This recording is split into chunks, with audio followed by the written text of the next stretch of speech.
Welcome to Faith Unfiltered Life, the podcast where real faith meets real life. Whether you're a skeptic with questions, a seeker searching for truth, or a believer who's feeling worn out, you're in the right place. We're not here to pretend we've got it all figured out. We're here to have honest conversations about God, culture, relationships, purpose, and the everyday moments that shape our faith. Because faith was never meant to stay inside the walls of a church. It was meant to transform everyday life.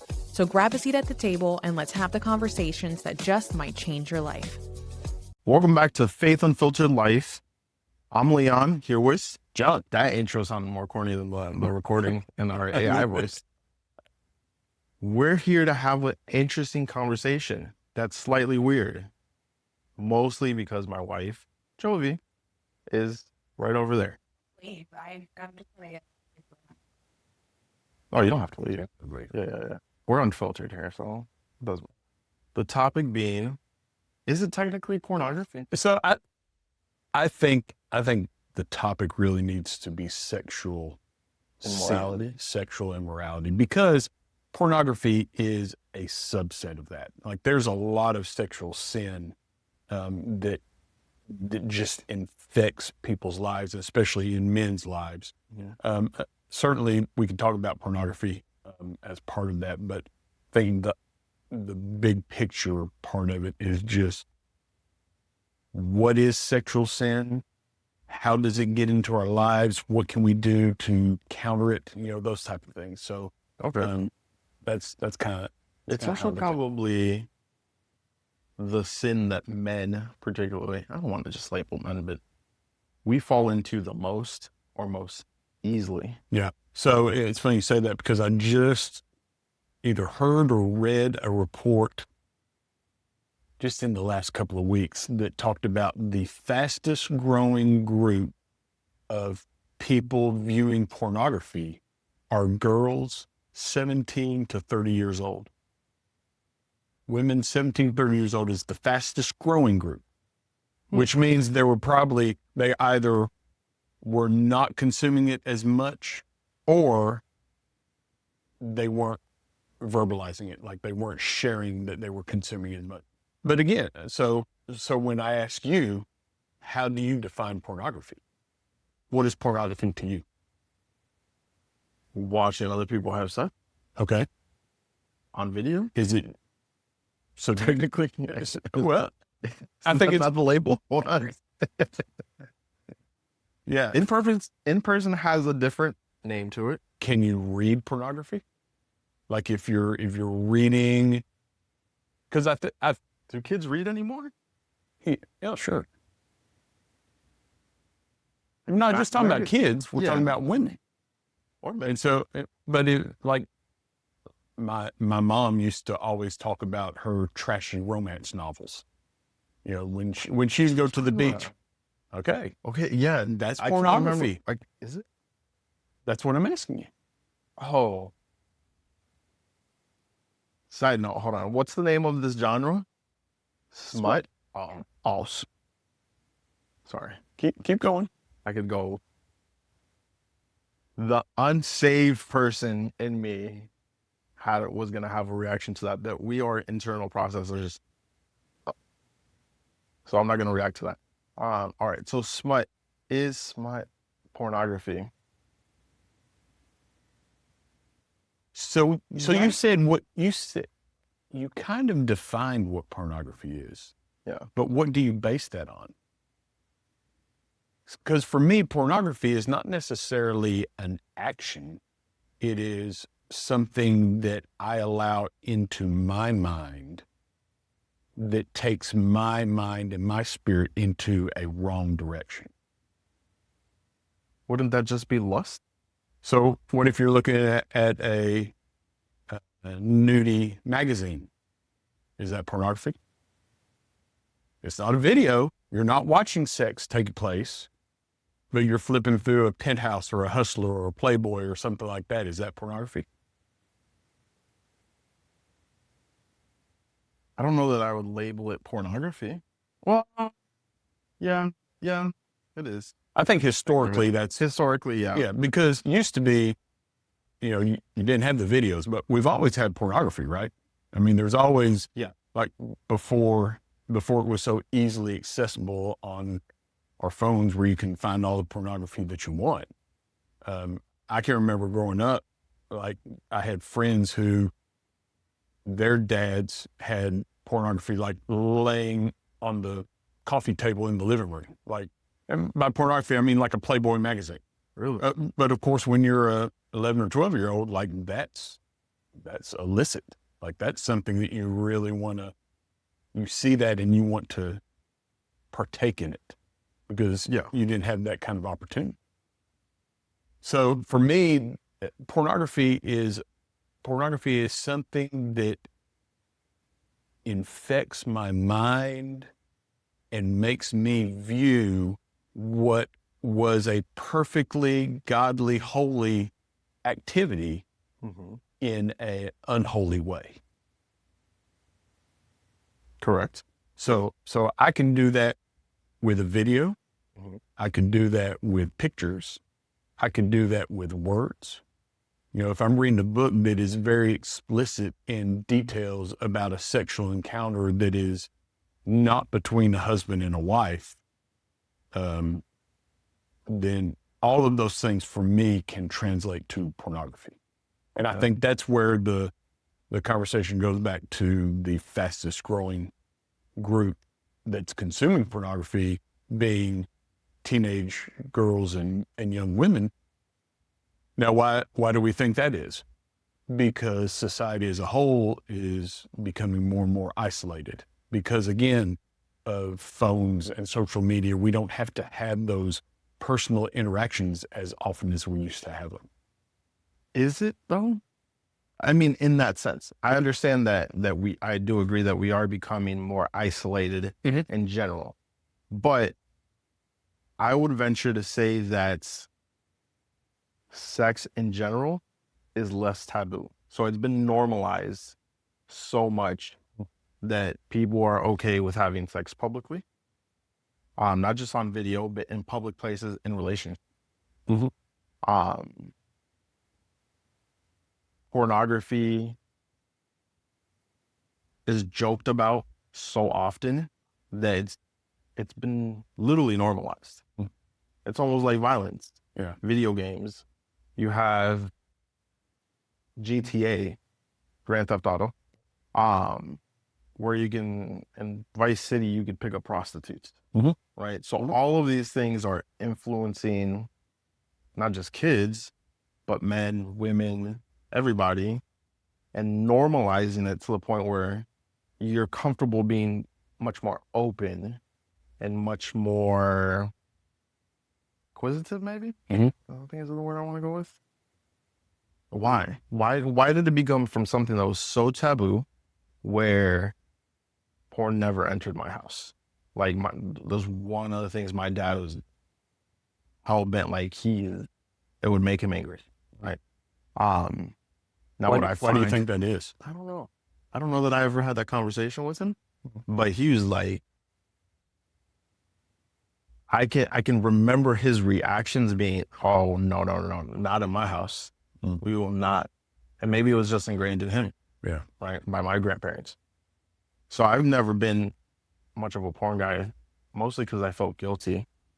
Okay. Right. Like directly after. So you're talking about when you were a kid, like when you were a teenager or whatever? Yeah. So before you were a Christian, you still had this feeling of, oh, this is not something I need to be participating in. I felt dirty. That's what, like, that's interesting. Almost disgusted with myself. Okay. I'm like, oh, ew. Okay. Post-nut clarity is, no. Yeah. Interesting. I say that because I think a lot of it has to do with the environment that you're being raised in. Obviously, your father set an expectation set an expectation in your home that wasn't something that was appropriate. Yeah. And you felt that inappropriateness when you consumed it. Yeah. I did the same thing in my home when my kids were younger. And I can remember my son, such a great memory of my son when he was younger. He was probably 12 years old, and he had members of his football team come over to the house for a sleepover. We were going to sleep over after their game on a Saturday. And then it's like 8 or 9 kids. And they were going to sleep over at the house. And then the next morning we were going to take them all to church, because I don't think any of them other than my son went to church. So it was a good opportunity to get them in the building. And, we had an upstairs bonus room, had a computer up there and TV and all that stuff, video games and all that. And they were up there playing for most of the evening. And I was downstairs in the living room, but I could hear what was going on upstairs. And one of the boys got on the computer and he was pulling stuff up that shouldn't have been looked at. I don't know exactly what it was. I never went back and looked at the history or anything like that, but I could just tell by the way, because I've been a teenage boy. Like, I know what teenage boys like to look at and what they like to talk about. And you could understand through the way they were talking that they were looking at things that they shouldn't have been looking at. The one from real loud to whispering. Yeah. But, and the little giggling, little boy giggling, all that stuff. Anyway, so one of the kids had found something and everybody was coming over looking at it. And I could hear my son saying, we shouldn't be looking at that. And they kind of blew him off and they were still doing the thing. He said, really guys, we shouldn't be doing that. And my son he wasn't like the goody two shoes kid, but that was something that I think he knew had been ingrained in him, that's not a life that we live in this family, to the point that they wouldn't turn it off. And he finally went around behind the computer and pulled the plug. So it shut down the whole system. Mm-hmm. So good for you. Yeah. All right. Joey. Sure, Good for you, Joey. Yeah. I wasn't sure if you want to put, we talked about Joey plenty of times. Sure. Yeah. I mean, he's the only boy in the family. So yeah. You're, he'll love that you said that. So your main character around here, sir. That's what you get for being the only boy in a house full of girls. So, but that was a good example, to your point, of you and your dad having that expectation in the house. Now,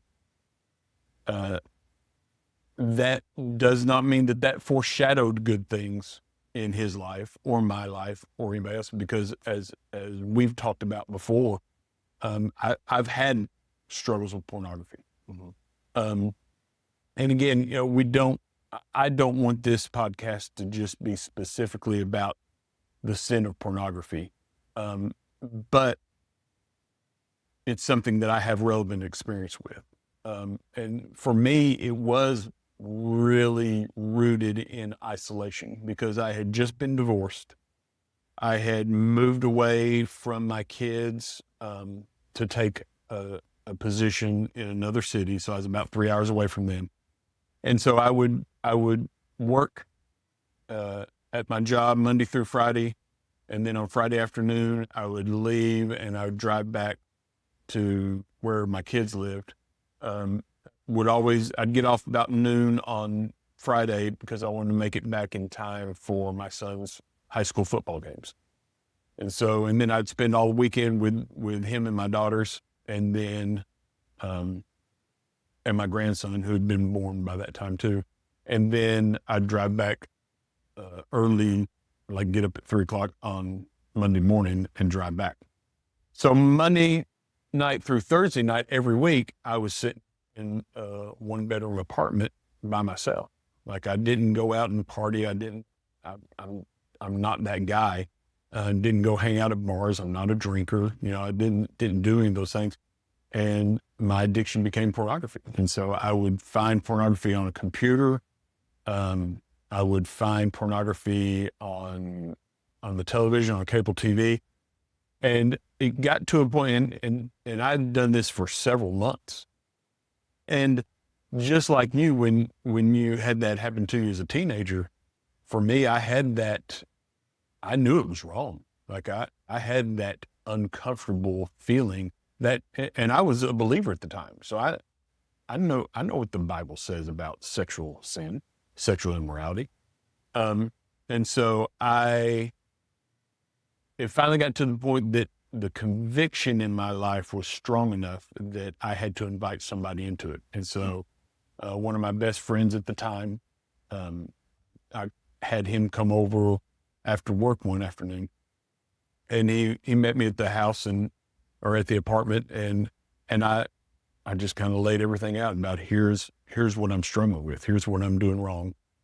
And I need your help. And he said, okay, how can I help you? I said, I need for you to set the passcode for my... This episode is brought to you by Creation by One, inspired by faith, created with purpose. Creation by One is a faith-inspired boutique creating beautiful apparel, jewelry, gifts, and everyday essentials. Every piece is thoughtfully created with purpose because we believe faith should be lived and beautifully shared every day. And by Naples Church, a place where love works. If you've been looking for a church to call home, we'd love to invite you to join us this Sunday. No matter where you are in your faith journey, there's a place for you here. We'll save you a seat. My cable box. So all the channels that had pornography on them said, I need you to set these passcodes. I said, but here's the catch, because I'm a control guy. Like, I don't easily give control over to other people. I said, here's the catch. Here's the catch. If I call you and I ask you for that passcode, you got to give it to me. But by doing that, now I'm inviting him into my sin. So that's a whole nother step that I have to take. If I want to partake in this pornography lifestyle, then I've got to reach out to my friend who in essence, I've invited him to hold me accountable. Mm-hmm. So I've got to call him and say, hey, I'm feeling like I want to watch some porn tonight. Can I have that passcode? Now, what's the chances that I'm going to do that? Because I know you fairly well. Low. Yeah. Because if I wasn't going to do that, I would have never invited him into the conversation anyway. If I knew it was something that I'm probably going to pick up the phone and call him, I probably wouldn't have gone to that extent with him. And never did. I never did call him and ask for that. So that was one way of getting rid of it. Now, I still had access to it. I still had it on my phone. I still could get it on my computer, even though I put all those safe browser, blocks on it. That, guess what? You can go on there and click the button that says safe search and click it off and go right back to the stuff that you're watching. But again, that was another step that it was a obstacle. So if I had a safe search on my phone and I wanted to look at pornography, I could type in whatever catchphrase I wanted, and it's going to pop up with a window that says, are you sure you want to watch this? So that was my opportunity for a second time to say, yeah, I don't want to do that. Now, that didn't always work. Sometimes I bypassed that, but at least there was something there that put up a yield sign that said, are you sure this is where you want to go? Question on bringing a friend into it. Why would it be his sin if he's there to hold you accountable? No, he gave in? No, not his sin. I'm bringing him into my sin. You're bringing, okay. Yeah. Okay. So I got to invite him in, mm-hmm. and whatever judgment that he might bring with that, I got to be willing to take it. Got it. Because as Christians, we're supposed to hold each other accountable. Hold each other accountable.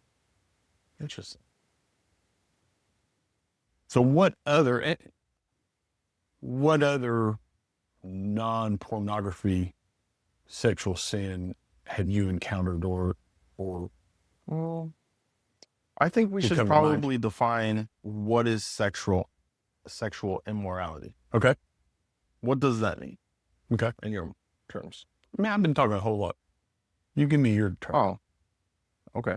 Fine. It's my turn to talk. So for me, sexual immorality is anything that would make me want to lust or step outside of my marriage. Okay. Right. So anything from a thought,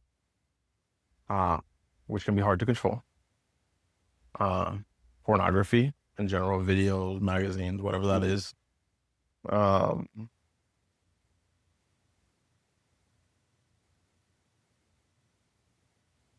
cheating. That's absolutely right. Sure. I don't know. I think that's probably in my head. That's where kind of like it encapsulates.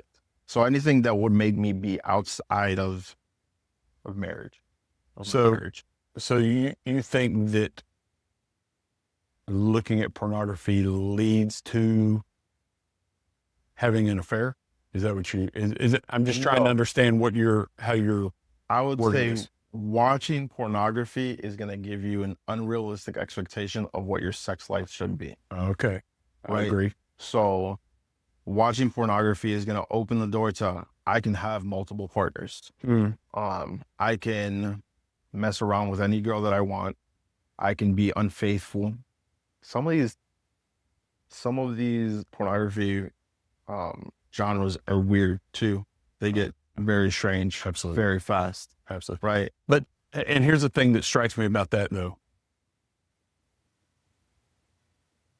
If there's a genre out there that is weird sexually, the only reason there's a genre there is because somebody's wanting it. Somebody's looking for, what can I do with a horse?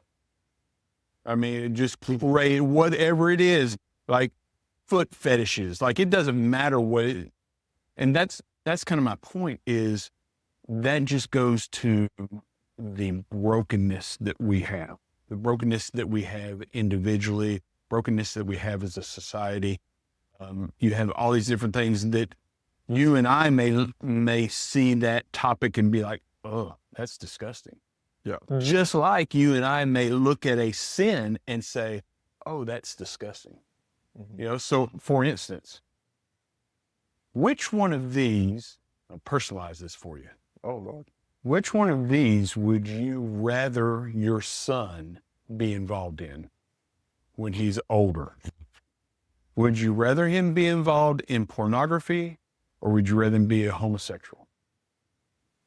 And I have to pick one? You have to pick one. Terrible. Pornography. You'd rather him do pornography? Yeah. Why? I don't know that I'm ready to answer this. That's why it's unfiltered. Yes. I think because it'd be easier for me to justify the pornography than it would be to justify the Justify to homosexuality. who? Myself. Why do you come into play? It's your Because it's my son. judgment. But you realize that both of them are the same, right? That they are both. They're both sin. They're both sin. Sin. They're both sexually immoral sin. Correct. So why would you differentiate at all? Because I'm only human, John.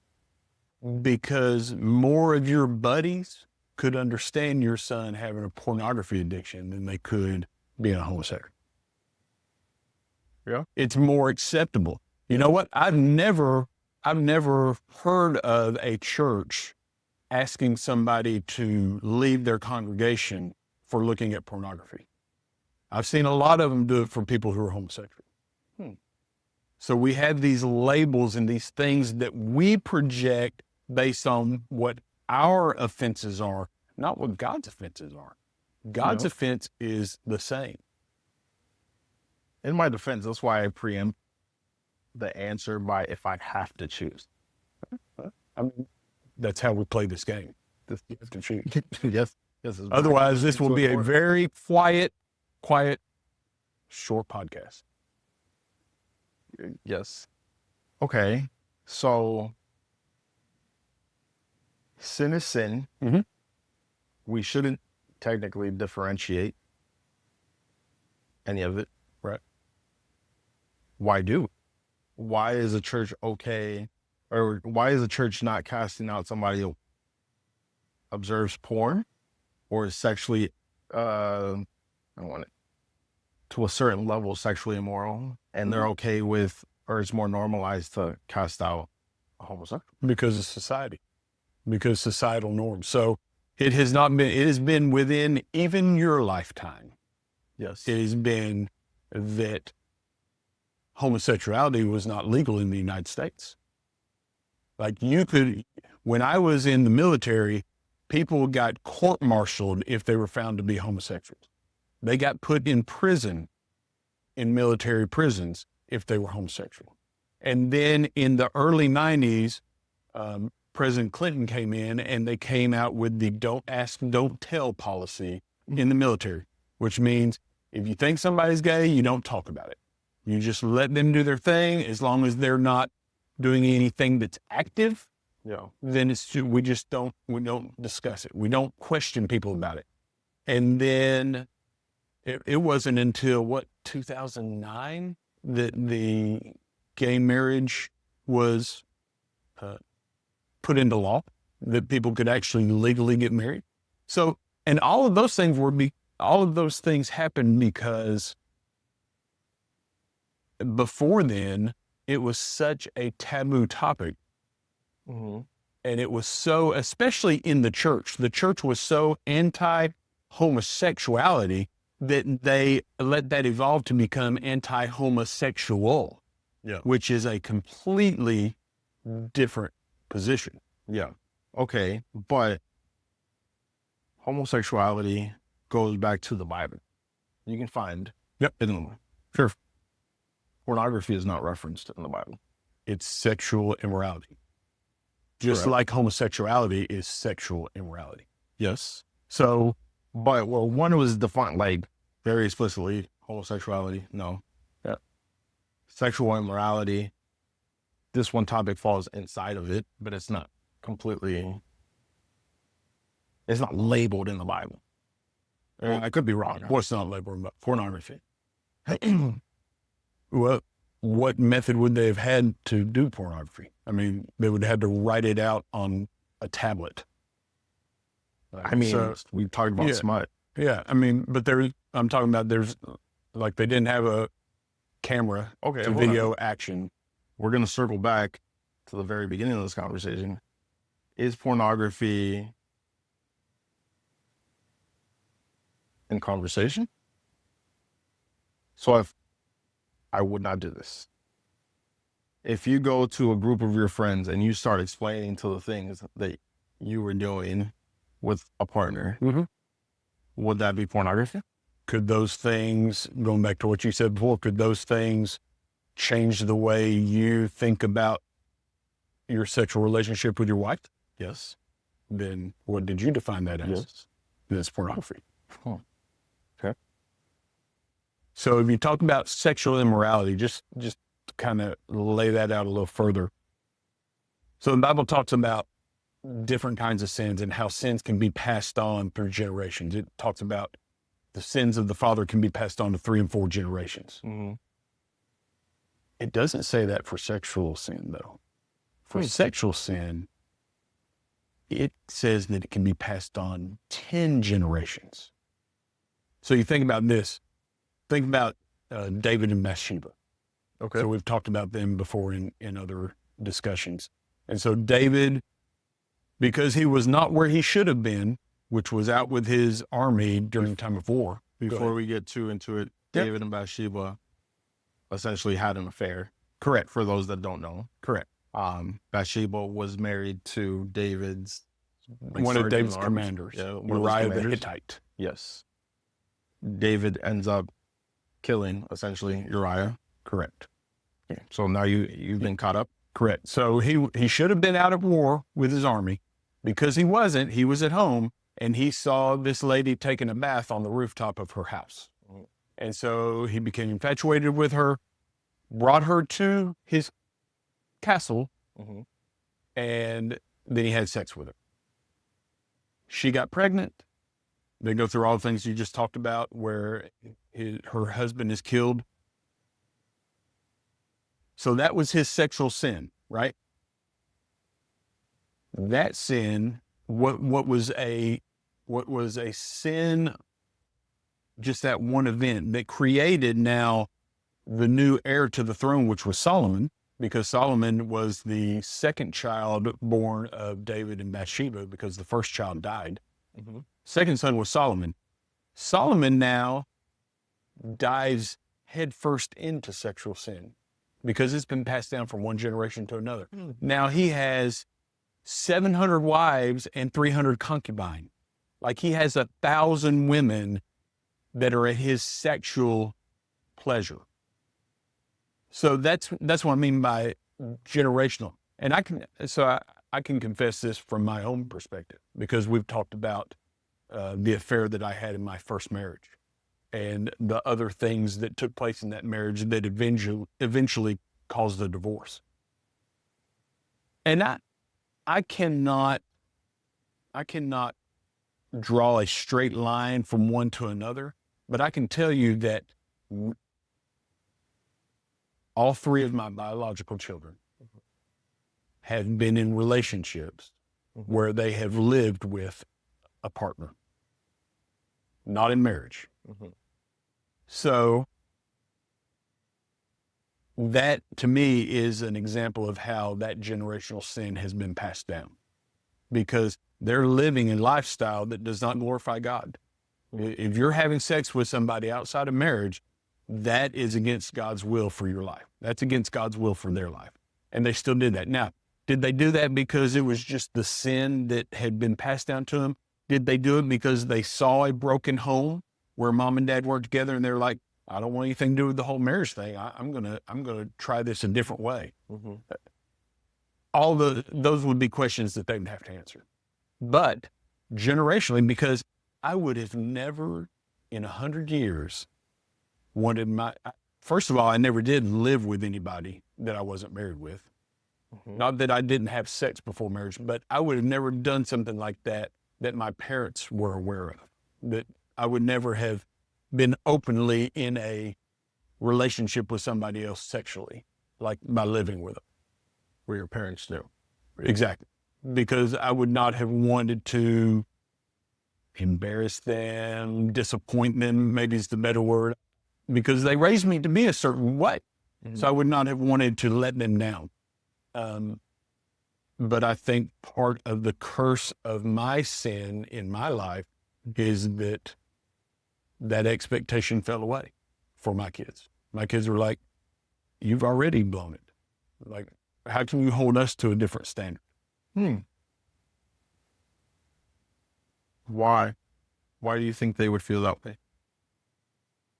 I'm just saying I think that's part of the curse. Okay. That's part of the curse of the Bible. So you don't think that they actually felt that way is just a curse? I don't know being, yeah. Okay. But what I do know is what the Bible says about sex in a marriage. So here's a good one for you. Name me any sin that's in the Bible that just by changing the status of your relationship, it goes from being horrible to holy.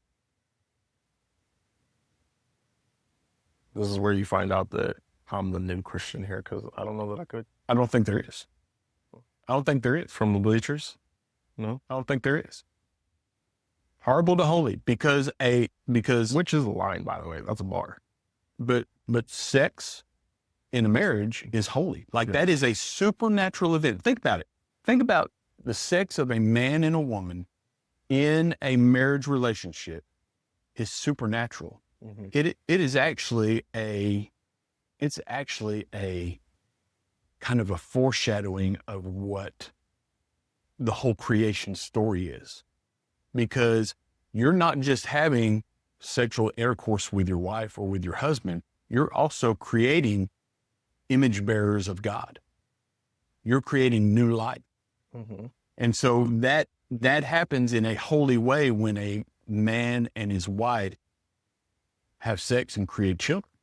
Yes. That is not the same experience that happens when you are not married and you're having sex with somebody, because there's lots of other factors that come into play, especially if you conceive and you start having children outside of marriage.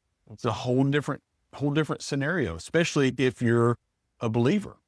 Yeah. Like there were times as a believer that I would have sex outside of marriage, and I'm single, like I'm not in a marriage. And man, you just it doesn't feel good. Like you feel bad. I used to call it the 3 a.m. walk of shame.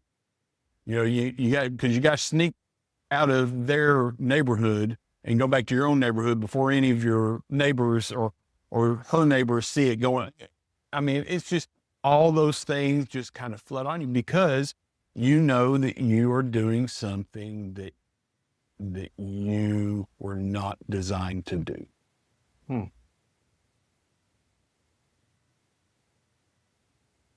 I agree. I'm trying to word this correctly in my mind so it doesn't sound as bad as I think it's going to sound. In society, that walk of shame is typically assigned to women and not to men. Yeah, I think that's Right. probably true. I Right? think that's probably true. So if you did that 3 a.m. walk of shame and the random guy that caught you, he's probably going to give you that head nod like, good job, buddy. Wrong. It is wrong. Let's establish that. But that's just a societal norm, right?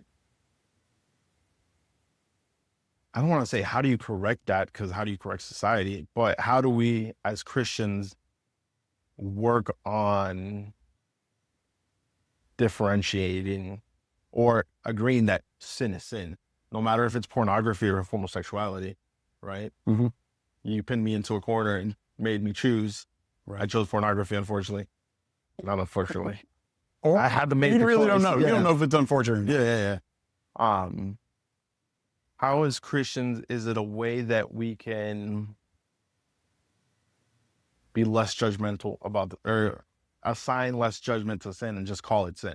If a teenage boy has sex, high school boy has sex with a girl, he's a stud. Yes. The teenage girl. I mean, I don't want to. Let me not respond so quickly. We get it. Teenage girl has sex. What is she?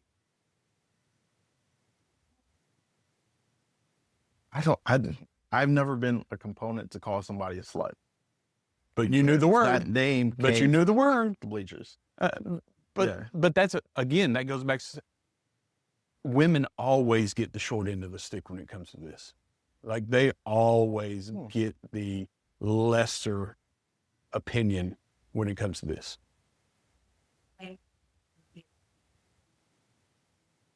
Yeah. Prominent. More women. More women today. Yeah. It's the fastest growing. Fastest growing number. Yeah. Jovi's a part of the podcast, even when she's not a part of the podcast. Guys. We hope you can hear her. Yeah. For intelligently, why not? Yeah. One thing kind of talking about masturbation. Absolutely. That's another section. Masturbation is Jesus Christ. That's a sin? Absolutely. Why? Fine. What? Sex. We never got your answer on sexual immorality. I didn't disagree with yours. You didn't answer either. Then I agreed with yours. We don't always have to have competing responses to a question. Okay. All right. So I've come to find out masturbation is a sin. Live in action. Okay. I didn't know it. I feel like all three of you guys are judging me. Even you. Watching at home. So I'll put it to you this way.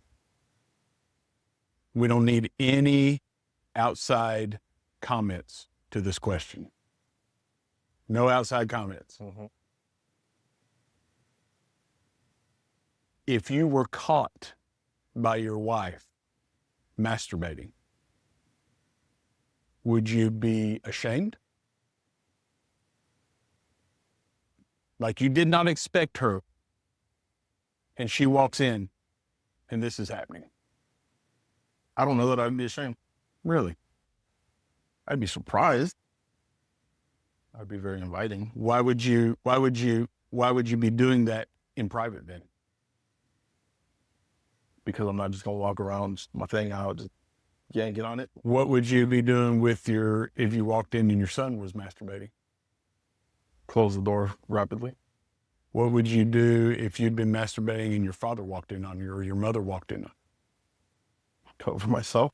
Yeah, because there is shame associated. We had to get to the right relationship for you to realize that there is shame involved, and because of that, because that is an activity. Every other sin that you could commit is a sin against someone else. But a sexual sin is a sin against your own body. Because what does the Bible tell us? The Bible tells us that we are now not our own, that our bodies no longer belong to us. We are now the temple of the Lord, because we have now turned this earth suit that we've been given, that is the housing unit for our soul, is now become the temple of God. Because when Christ was crucified, the temple was no longer relevant. So he no longer dwells inside of a building.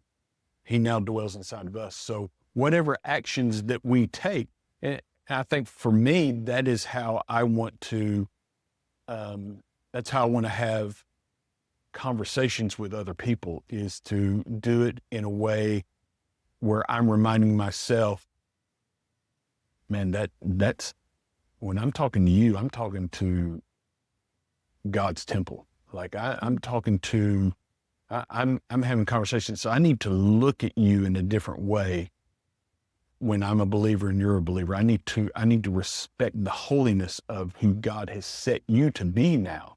That's different than you were before. And I think all of us, when we are able to, and again, I'm not great at it. Like I'm imperfect in doing that.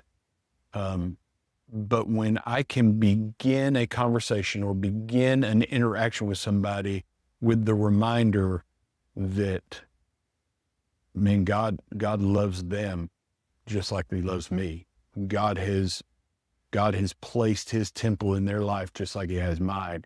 It just changes the way that I look at it. And so it would be the equivalent. And again, this is, I know this is going in a rapidly declining direction, but it'd be the equivalent of, are you going to walk into church on Sunday morning and masturbate? Oh, that was wild. Oh, no. No, because you have a respect for that temple. You have a respect for things that are holy. And by virtue of you being a believer and a follower in Christ, you're holy.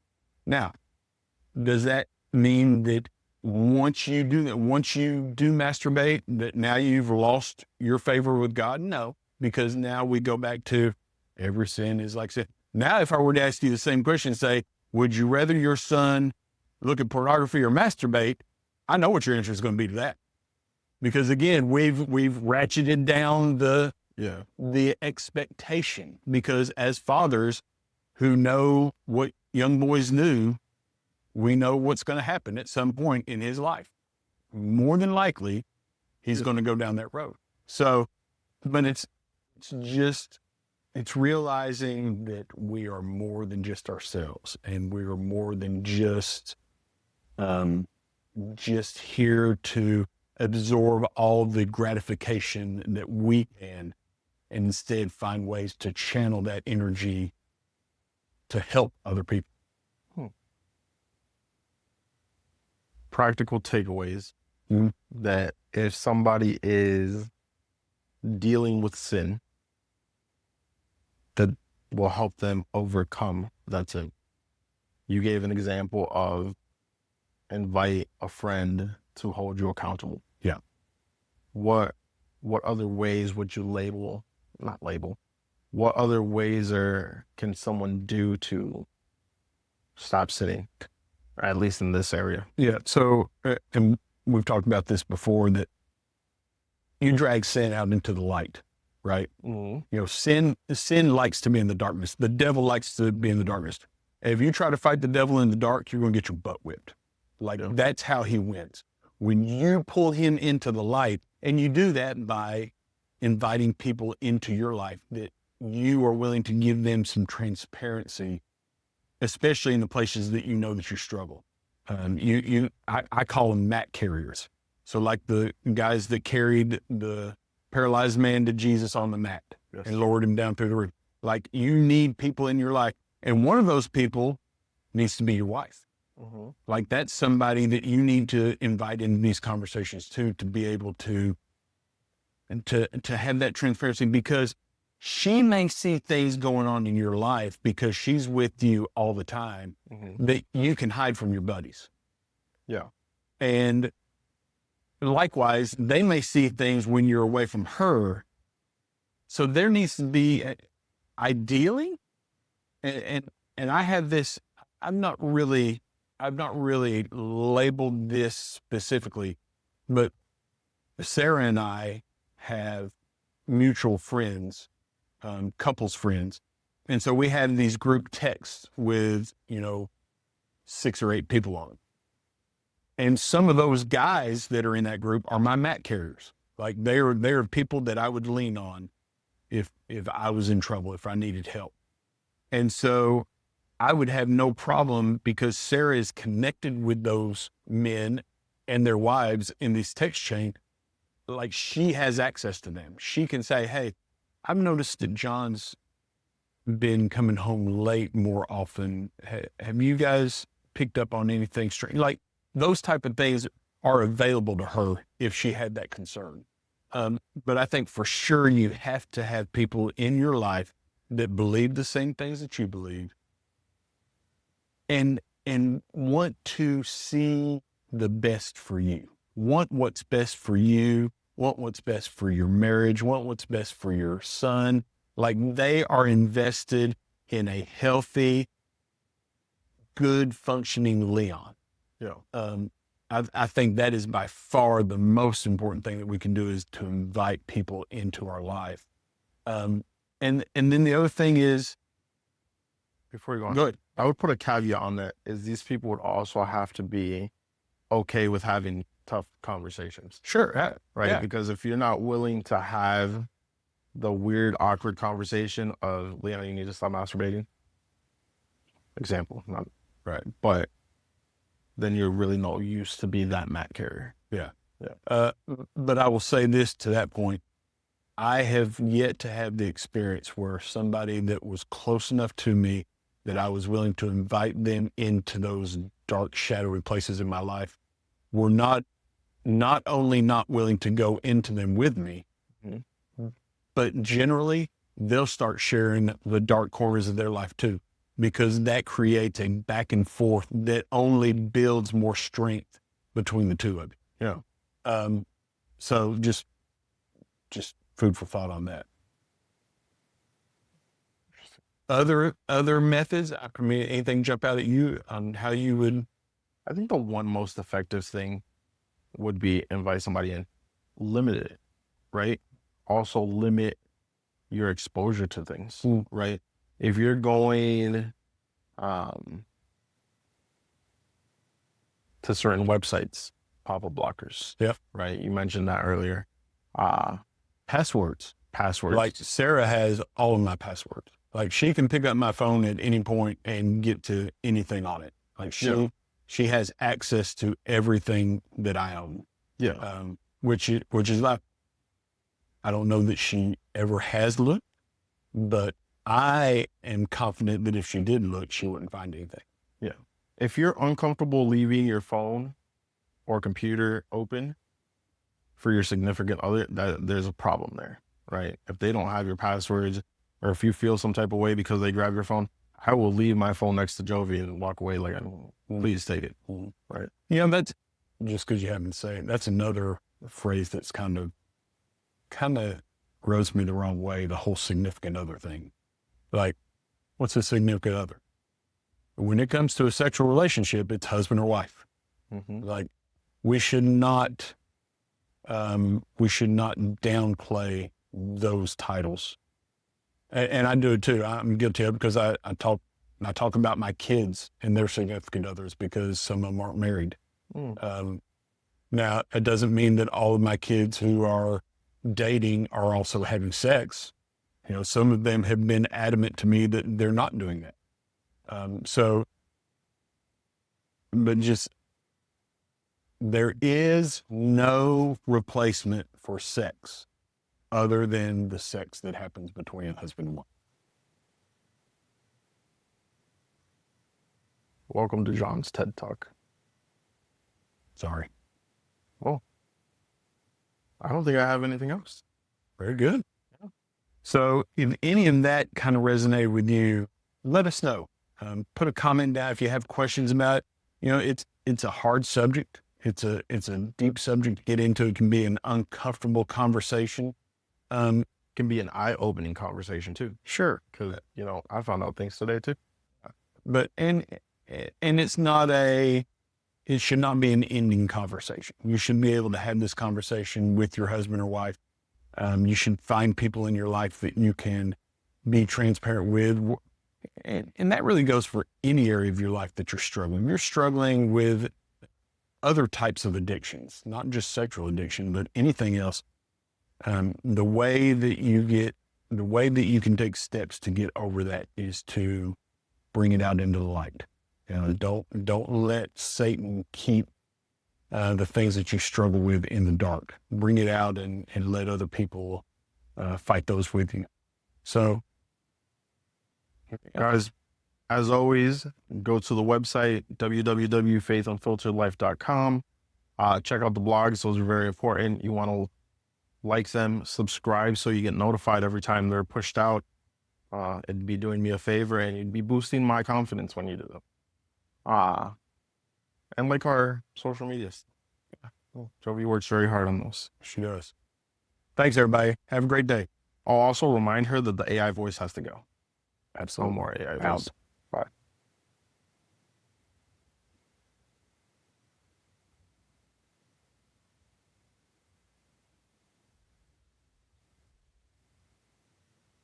She can tune things out very well.